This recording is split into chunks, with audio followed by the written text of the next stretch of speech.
Hey there. Hey there, how you doing? Charlie Winters here with selections for Friday, the 26th of August. So let's get straight into it. I haven't got very long today. So what I've had a 10 pence each way, lucky 15, taking the prices, and I've had a 10 pence each way, lucky 15 at SP, and I've had a pound each way accumulator,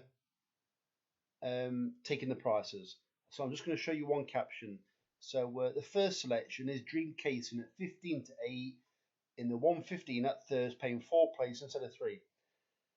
I can't see past this horse. I know it's a skinny price. It's a ridiculous price each way, but I do think it's been run over the wrong distance, and all of a sudden it's been lined up for his daughter to ride it for a winner.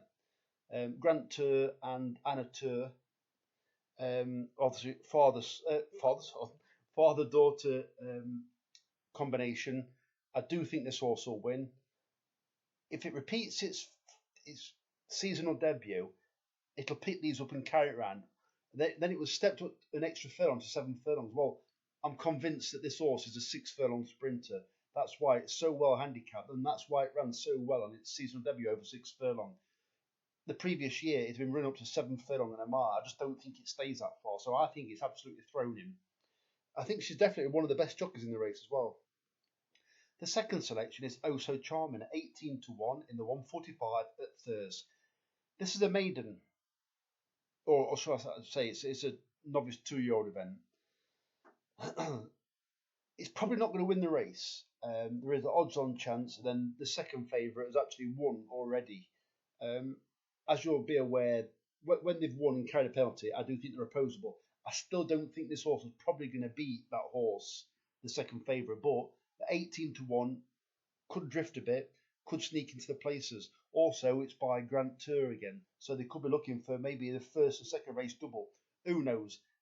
Its chance to winning are very slim, but its chance of getting a place, well, it's racing against, basically, it's fighting the third place out amongst horses that never ran before, or basically come last. That's basically what it's up against for that third place.